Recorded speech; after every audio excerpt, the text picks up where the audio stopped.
Well, hey, good morning. How we doing? Good to have you with us this Sunday morning. But I'm going to take us back a few years. I'm going to take us back to elementary school and recess. Do you remember those days? Recess was the time where your teacher would say, all right, it's time to get out of here, go out, get some of that energy out. And so we would run outside. Right now, before you would run outside, somebody would grab this ball right here. Remember that, Raw? You like feel it in your hand right now? You smell it, right? And so you grab that ball and you knew it was kickball time, wasn't it? So you go out on the field. Now, everybody just didn't start playing as soon as you got out there. You had to pick teams. And so usually the most athletic kids would say, hey, we'll be the captains. And you're like, sure, why not? And then the kickball draft would begin, precursor to fantasy football of today. It's why some of us are so great at fantasy football. It's because of the drafts that took place at recess. But this draft would begin, and the first couple of rounds, the other more athletic students would be chosen in rounds 1 and 2. Those middle rounds, it was kind of the sort of athletic kids were chosen. And at the very end, the non-athletic kids were chosen. Do you remember what that was like? Like as a kid, I can remember sitting there because I was kind of in that middle round area, and I can remember sitting there and watching, and it's kind of feeling the pain of what I was seeing happening. And you can see it because here are these kids that they want to play. They want to be a part of everything that's happening there. And they just didn't have the athletic ability. And it's kind of like, yeah, all right, well, I'll take you for my team. And sometimes you can just see the crestfallen nature of kids. As adults, we can look back on that and say that was pretty painful. But the truth is, I don't think that the game of life is any different today. I still think we play the same game of favoritism in our lives today. We like to pick favorites. And we pick these favorites based on appearance and ability and status and wealth. And so that's why today, as we continue our series on the book of James called Playbook, we're going to tackle the topic of favoritism. Now, if you weren't here last week, let me kind of give you a little background information about the series. It's 12 weeks. But that's a long time. And so we've actually broken this into 3 separate series. There are themes as you kind of look through the book of James. And so we've put these themes together, some of these ideas together. And so this first series is about 5 weeks, and it's talking about preparing for the game of life. Last week, as we started, we talked about finding joy, right? Finding joy in those tough times of life by focusing on who God is in our lives. This week, again, we're going to talk about favoritism. Now, last week we started in chapter 1, the very beginning. I said we're not going to go in chronological order, so don't read the next little part thinking that's where we're going to be. We're actually going to jump to James chapter 2. And so we're going to spend all of our time there this morning. If you have a Bible, feel free to open it.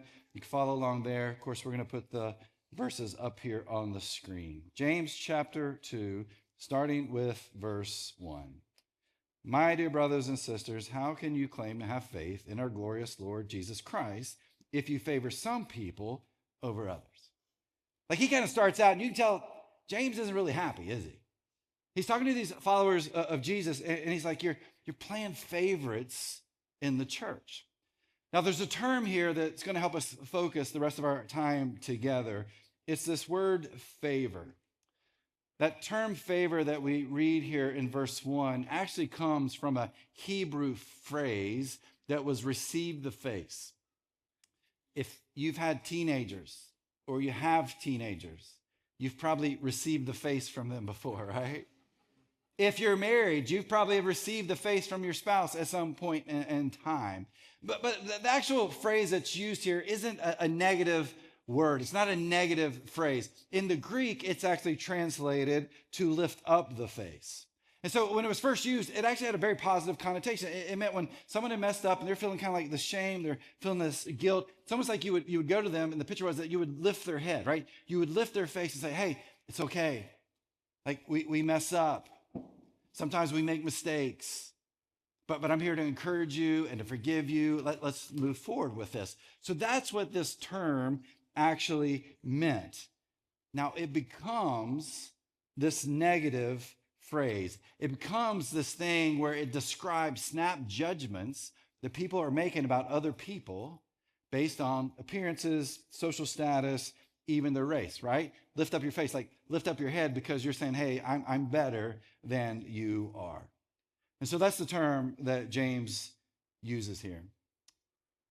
I'm going to go on a limb and say that every single one of us in this space today have been guilty of lifting the face. And I don't mean the good one. Some of us probably excel at lifting the face towards others.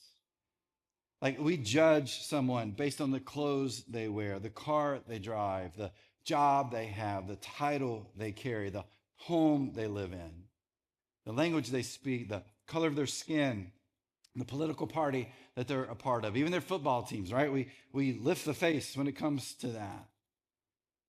And yet that's not who we are called to be as followers of Christ. That we're not called to judge others, but sometimes we go through life and that's all we do. We just judge others based on how different than they are than us. Here's James, here at the very beginning of chapter 2, and he looks at the church, which is brand new at that point in time, just started, probably about a decade old, maybe a little bit younger than that. And he looks inside this, he's like, hey, you follow Jesus. The way you're living within the church, the way you're treating each other, that's not from the teachings of Jesus. The teachings of Jesus are deep in your heart. And you're living more like the world than you are Jesus. He says, stop lifting up the face. Stop showing favoritism. Focus on Jesus. But then he gives us an example. He helps the reader understand what he's talking about. Look at verse 2. For example, suppose someone comes into your meeting dressed in fancy clothes and expensive jewelry, and another comes in who is poor and dressed in dirty clothes. If you give special attention and a good seat to the rich person, but you say to the poor one, you can stand over there or else sit on the floor. Well, doesn't this discrimination show that your judgments are guided by evil motives? So here's this example that James gives. He says two people walk into your church. Now, their church setting was not like this at all. It was usually meeting in homes. And so someone shows up, or these two people show up at a home for church, but they're two very different people.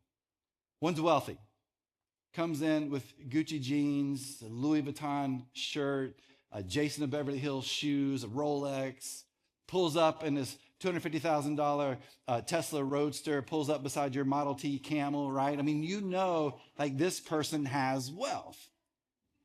Another person shows up, and they're very different than the first visitor. They're wearing dirty, stained jeans. Now, they're wearing a Louis Vuitton shirt too, but it's one they bought at Goodwill for $5. Their clothes are a mess. Their hair's a mess. They're not wearing any jewelry, maybe a rugged pair of flip-flops on. And here's James who says these two different people walk into your church, and what do? You kind of go back to volleyball, or not volleyball, but kickball. You pick sides. You give the wealthy person the great seat. You're like, hey, man, we got a front seat right here. Why don't you come grab this seat? And then the other person who's poor, you're like, I think there's one way back in the corner. Or you know what, if you really want to, why don't you can sit on the floor up against the wall up here, but just kind of stay out of the way. There's this really important person here. We want to make sure that we acknowledge who they are. This isn't some hypothetical situation, though. This is actually a real issue in the early church. Christianity was growing at such a rapid pace.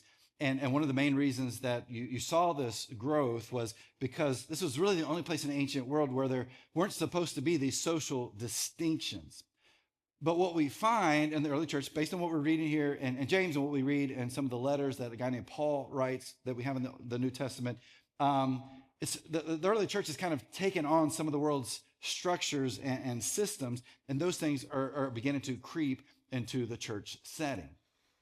What I mean, let me kind of explain this because understanding this background information really helps us understand what James is talking about here in Luke chapter 2.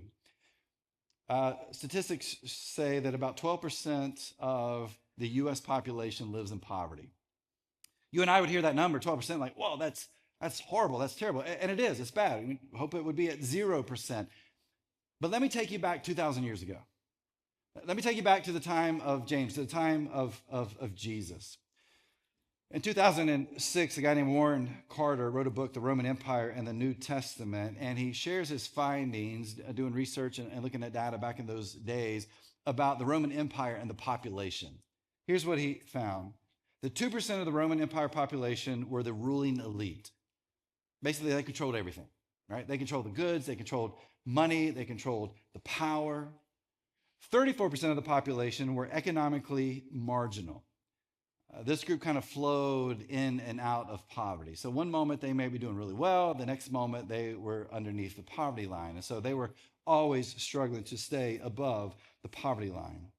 20% of the population were in permanent crisis mode. This meant they were trying to figure out, honestly, where their next meal was coming from. How are they going to eat? How are they going to survive? And then 4 to 8% found themselves as beggars. So in the time of James, you have about 60% of the population, 6 out of every 10 people who were living in poverty, right? Compare that to the 12% here in the United States, 60%. Add something else to the poverty, taxation. Not only were you trying to survive, but you had to pay taxes too. Casey Hansen and Douglas Oakman in their book Palestine in the Time of Jesus wrote this. Taxation in Roman Palestine was extractive, that is, designed to assert elite control over agrarian production. Its major impact was to remove most goods from the control and enjoyment of most people. The benefits in ancient economy flowed upwards to the advantage of the elites. Not only could you not afford to eat, but now you had to pay these taxes, which often meant you would go deeper in the debt. And sometimes you could not pay your taxes and you would be sued for that. And the only possessions you really had were your clothes. And they didn't hesitate to take those too. How do you live in that culture, right? How do you live in that culture when you're living in poverty? Well, you had a few options. One option was you could go to the ruling elite and say, hey, I want to work for you as this patron-client model. And so you would go work for them, and whatever they wanted you to do, you would do. And of course, this over time became exploitative, but you also have to understand, it was this idea of like, you're going to give me food, you're going to give me money, you're going to give me protection, you're going to give me legal help, but I will be loyal to you. Like, my life is yours. So that was one option. Another option was slavery. As you can imagine, that was way worse than this patron-client model. But if you were a slave, at least you had a place to stay. At least you got some food to eat. The third option was you decided, hey, I'm not going to rely on the elites. I'm not going to become a slave. And so you become a day laborer, where you were paid enough to maybe, if you were lucky, maybe make enough to sustain you for one day. And if all else failed, your last option was what we talked about a little bit earlier, that 4 to 8%, you just became a beggar and you went out trying to get other people to give to you to help sustain you and your family. So this is the context that James is written in. This is what's going on in the world around James. And so all of that really kind of lets us understand a little bit better what this teaching is on favoritism that James gives here in James chapter 2. Because in the early church, you have to realize that most of the people that were coming to the church were the poor. Like, they were that 6 out of 10, they were that 60% that they were showing up in the church. They worked for the elite. They were slaves. They were day laborers. They were beggars. Most of them were probably in debt of some sort. They're barely surviving. But you do have one thing. You have your church community.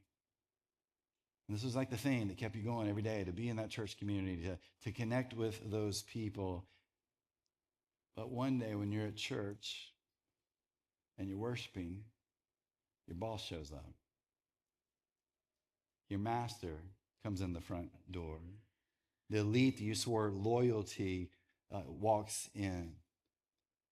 What do you do then?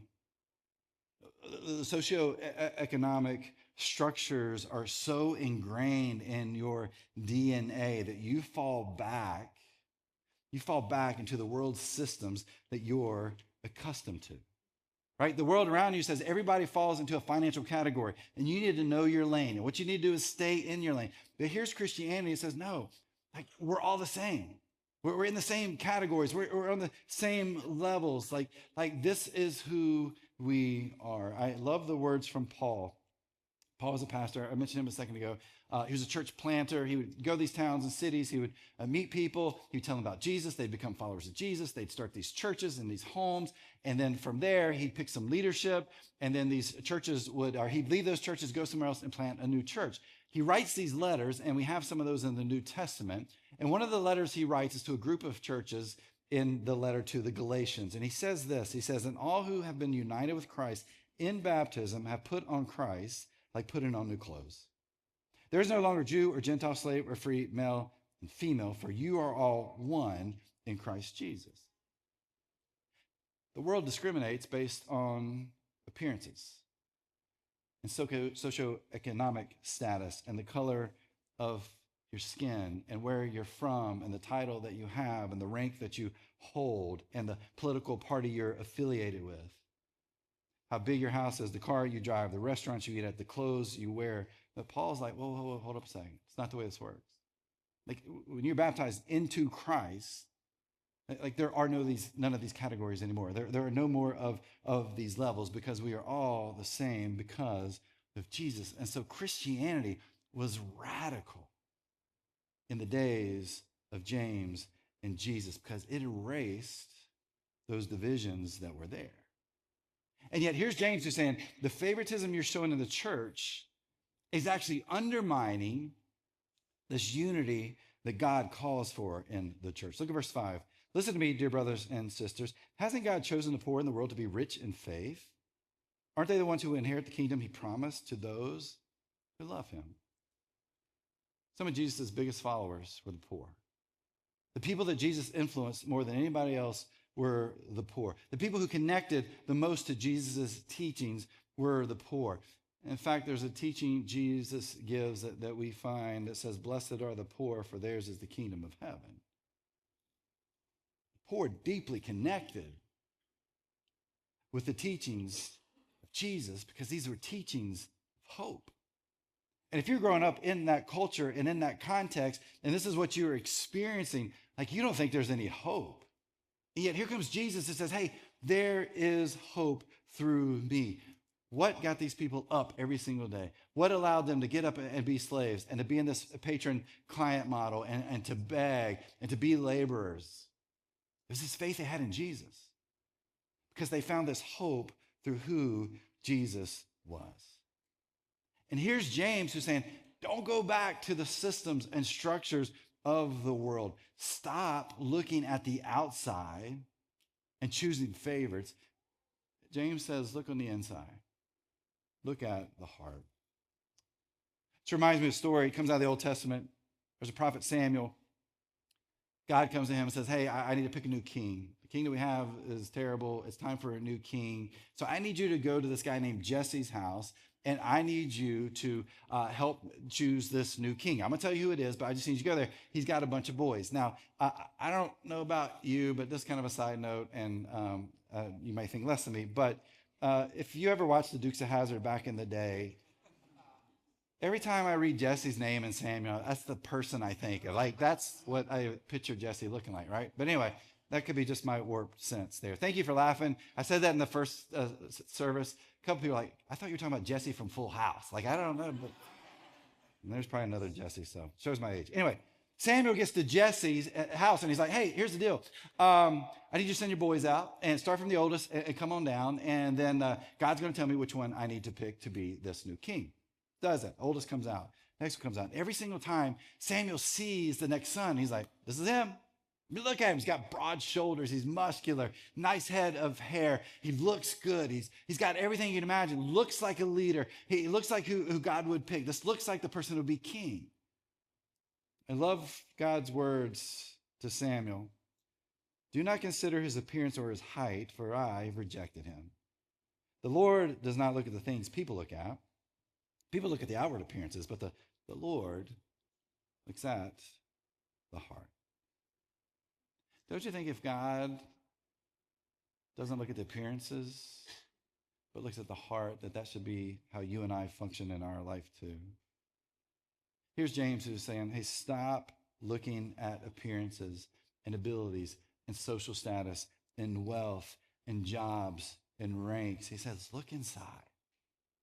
Look at the heart. Because what you're doing right now, this favoritism, is causing internal strife within the church. But he continues on here. Look at verse 6. It says, but you dishonor the poor. Isn't it the rich who oppress you and drag you into court? Aren't they the ones who slander Jesus Christ, whose noble name you bear? So here are the poor. They are struggling financially, right? They're just trying to survive. 60% of the population in those days. Add into that, some of them actually had some land. The ruling elite would come in and they would take over their land. They'd take them to court, and they're like, hey, we're going to take your land. Well, they couldn't fight. They didn't have the money to fight. And so the ruling elite were taking their land for no real reasons. Here are the poor. They were trying to pay off their debt. They're like, we have a debt to pay, and we're going to do everything we can do to pay off this debt. Well, the people that they owed money to would come to them like, hey, you know what, man, we're going to have you arrested. Why? Well, you owe us money. Like, we're trying to pay it off. We don't care. And they would have them arrested, and they would have them thrown into prison. And then you've got these elites who live in this polytheistic society, and they're actually making fun of the poor who are focused on this guy named Jesus and following this guy named Jesus. Here you have these poor Christians that were under attack for their land, their debt, their beliefs, at that time more than any other faith group. So here's James who's writing this teaching, right, that we have here in James chapter 2, and it's highly likely that some of the people who took that land from the poor, who slandered their faith, are also kind of showing up at these churches. And here's James saying, you know what you're doing is wrong, right? You know that you plan favorites to protect yourself from these people, like in protecting yourself, in showing favoritism, like this is wrong. And you know it. Kind of reminds me of these images of dogs getting into trouble for making a mess. You know, maybe you've seen this before. Like, I really don't want to know what that's going to be like a few hours from now, because that's a lot of plastic there for that little buddy. Here's another one. Maybe your dog has torn up a book or magazine or whatever in your house and gives you that look. And this last one here, this guy, he ate all the pretty plants that mom had. I mean, if you know dogs, like, this is kind of the way dogs are, aren't they? Like, they know when they've done wrong, and you kind of see their droopy faces and their sadness. Cats, on the other hand, different story. This cat was wanted in 5 states. Thankfully, they found him because they never do anything wrong, and I'm glad our law enforcement are apprehending these little boogers. Now, what I'm getting at here is that James is telling the church, you know this is wrong, right? Like, you're going against God's intent for the church. In fact, in doing this, you are sinning against each other because you're showing preferential treatment to others. That when you follow Jesus, there are no social distinctions. So why are you treating the rich better than you're treating the poor? You aren't less because you have less. You are the same because of Jesus. He continues on, verse 8. It says, yes, indeed, it is good when you obey the royal laws found in the scriptures. Love your neighbor as yourself. But if you favor some people over others, you are committing sin. You're guilty of breaking the law. James tells these followers of Jesus, like, you've got this love your neighbor thing all wrong. What they were doing, they were using this phrase, this commandment, love your neighbor. And so they were loving the neighbor that was wealthy way more than the one who was poor. And so James is like, you're breaking the law. You are sinning against God in what you're doing here. Now, I know that we can read that and we kind of ask ourselves, well, how is this relevant to us today? It's easy in the church today to love our neighbor who has more than the one that has not. It's easy in the church today to favor those with money or influences or resources when it comes to decisions. That they can have a bigger voice in things that are done within the church. Now, I just want to share with you this morning, I'm grateful to be part of a church where I am 99.9% sure that that's not the way we function here. We don't function in that way. We don't exist to give people who have more money, more stuff, more resources, more influence. We don't give them a chance to have more input, more power, or to receive more love from us because of what they may have. And I would even say it this way. If that is us, may God destroy this church. That's not who this church is. That's not who any church is called to be. We are called to love our neighbor no matter who they are. And the early church was struggling with that. And I think sometimes we struggle with that too. That's why one of our values here at The Journey is better together. Like whether you have a little or have a lot, like we are better together. No, whatever you look like on the outside, the clothes you wear, like we are better together. No matter your ethnic background, your church background, the color of your skin, your political affiliation, we are better together. And we're better together when we are loving our neighbor, not because of preferential treatment, not because we're trying to pick the sides we want. We're better together when in our differences, we are unified in living out the mission of Jesus.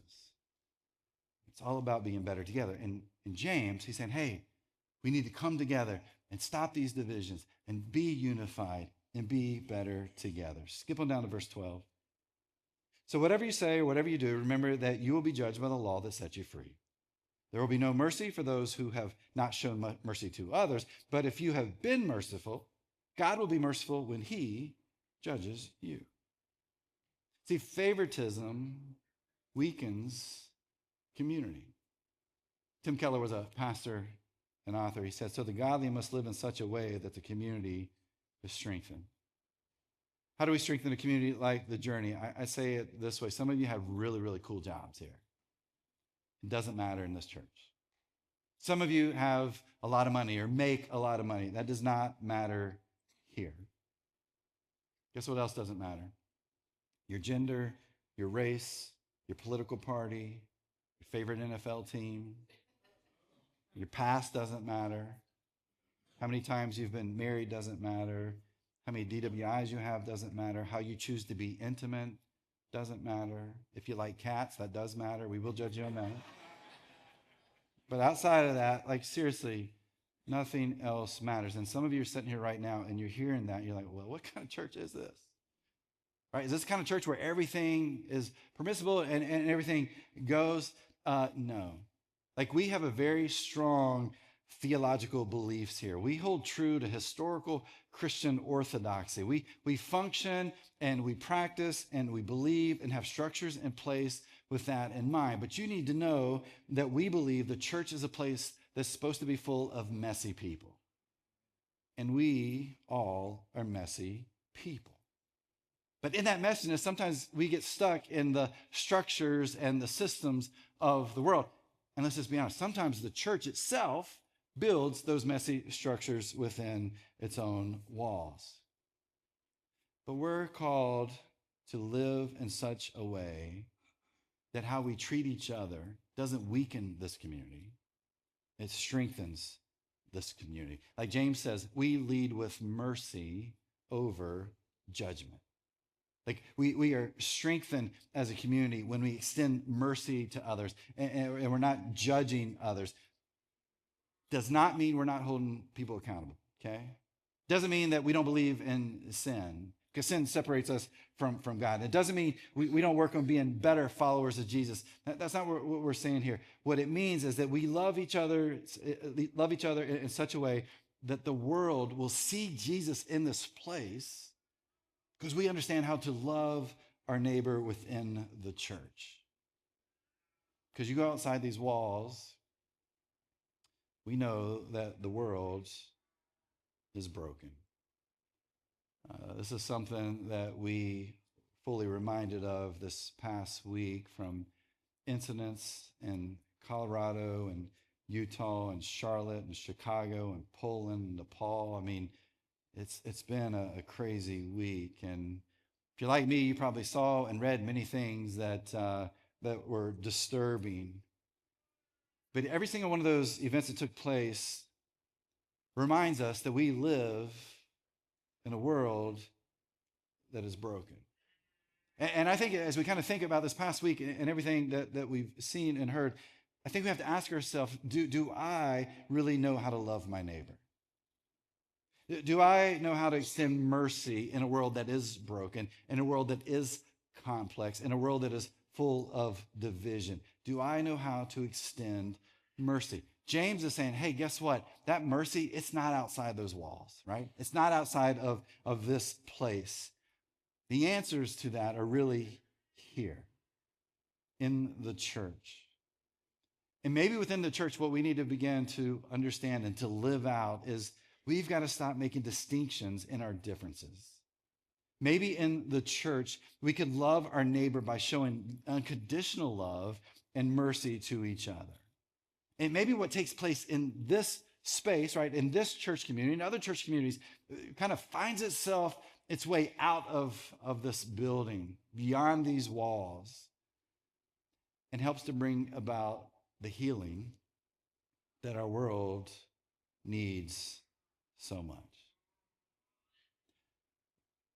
From this past week, how we react, what we say, what we do, what we post online, will influence our treatment from others tomorrow. And so instead of picking sides like we did in kickball many years ago, maybe we need to begin to go around and start lifting the face. And I mean this in the positive way, lifting the face of others around us, showing mercy and not judgment, learning to fully love my neighbor. Imagine if we lived that way. Imagine if instead of picking sides and favorites, captains said, hey, we're just going to play this game together. That we're all doing this together. That nobody's going to sit on the sidelines. Nobody's going to be picked last. No, we're going to play this game together. And through that, we can show in this thing called the church this incredible mercy over judgment, because we are called to do this together. And it begins by us loving our neighbor in this space, no matter who they might be. How do we live this out practically? Well, let me leave you with 3 plays for your playbook from James today. The first thing I would say is reflect on your heart. Maybe this is the week you pray to God and say, hey, God, reveal to me where I'm showing favoritism.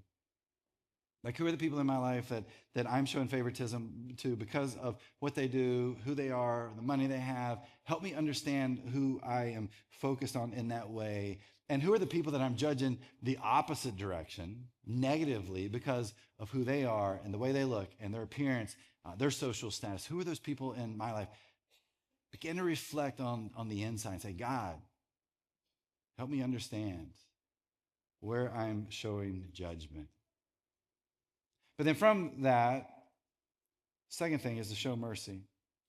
Maybe you're praying about that and you understand who these people are in your life. The next step that you take is that you actively show them kindness. That you may be different in every way possible. But instead of bringing about division, disunity, not loving them fully, maybe you show kindness to them.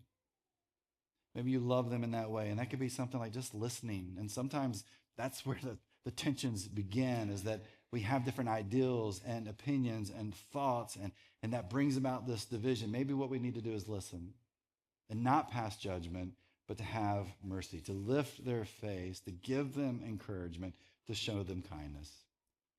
And then lastly, be better together. If you're brand new here, you need to understand this church is not perfect, all right? There might be some others that may be close to perfect around here. It's not us. We talk a lot about how we are full of messy people, and we are messy as a church because of that. But we also understand we are better together in that messiness when we are living out the mission of Jesus here, when we are unified because of Christ in our life, even in the differences that we have. That we are better together. And that's why we invite you to jump in and to be a part of what's happening here, to serve, to love others, to encourage. We only do that when we are better together in this place called the church.